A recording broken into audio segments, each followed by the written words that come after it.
வணக்கம் students. Next நம்ம பார்க்க போகிறது எப்படி இந்த ரேங்க் கார்லேஷன் கண்டுபிடிக்கிறது ஈஸியாக பார்க்கலாம். இந்த கொஷின் பாருங்கள். The following are the ranks obtained by 10 students in statistics and mathematics. இப்போ மொத்தம் 10 ஸ்டூடெண்ட்ஸ் இருக்காங்க. ஸ்டாட்டிஸ்டிக்ஸில் எவ்வளோ மார்க்ஸ் வாங்கியிருக்காங்க, மேத்தமேட்டிக்ஸில் எவ்வளோ மார்க்ஸ் வாங்கியிருக்காங்கன்னு கொடுத்துருக்காங்க. So find the rank correlation coefficient கண்டுபிடிக்கணும். ரேங்க் கோஆர்லேஷன் கோஎஃபிஷியன்ட் வேறு, ரேங்க் கார்லேஷன் கோஎஃபிஷியன்ட் வேறு. ஓகேங்களா?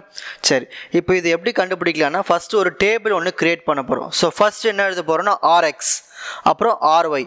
ஆர்எக்ஸ் என்னதுன்னா நம்மளுக்கு கொடுத்த ஃபஸ்ட்டு டேட்டாஸ் என்ன கொடுத்துருக்காங்க, 1 2 3 4 5 6 7 8 9 10. அதை எடுத்து இங்கே எழுதிக்கணும். ஓகேங்களா? ஆர்எக்ஸில். நெக்ஸ்ட் ஆர்ஒய்க்கு என்ன எழுதணும்னா இந்த வேல்யூஸ் எடுத்து எழுதணும். 1 4 2 5 3 9 7 10 6 8. ஸோ அந்த வேல்யூஸ் எடுத்து இங்கே எழுதணும். இதுதான் ஆர்ஒய். ஸோ ஆர்எக்ஸ் ஆர்ஒய்ன்னு போடணும். நெக்ஸ்ட் இது ரெண்டுத்தையும் சப்ட்ராக்ட் பண்ணி இங்கே எழுதணும். அதாவது D is equal to RX minus RY.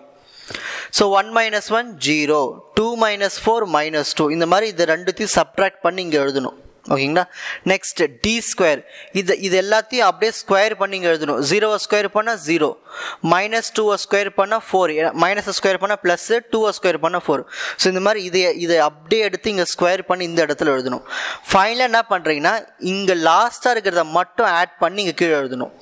So இங்கே டி ஸ்கொயர் இருக்குங்களா, சம்மேஷன் டி ஸ்கொயர், இது எல்லாத்தையும் ஆட் பண்ணோம்னா 36ன்னு வரும். Table filling step over. Next formula. The rank correlation is given by இதான் formula. rho is equal to 1 minus 6 times summation d square by n into n square minus 1. இதான் rank correlation coefficientக்கான formula. 6 எடுத்து எழுதிப்போம். summation d square டேபிளில் கண்டுபிடிச்சிருப்போம் 36. அதை எடுத்து இங்கே substitute பண்ணிக்கணும்.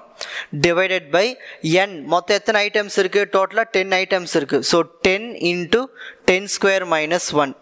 ஓகேங்களா? Next 1 minus இது அப்படியே கேல்குலேட்டரில் சால்வ் பண்ணிங்கன்னா உங்களுக்கு 0.218 வரும். சப்ட்ராக்ட் பண்ணிங்கன்னா 0.782 வரும்.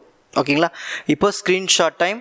ஸோ ஃபஸ்ட் நம்ம என்ன பண்ணணும், கொஷின் நல்லா அப்சர்வ் பண்ணுங்கள். கொஷினில் ரேங்க் கார்லேஷன் கோஎஃபிஷியன்ட் கேட்டிருக்காங்களா பாருங்கள்.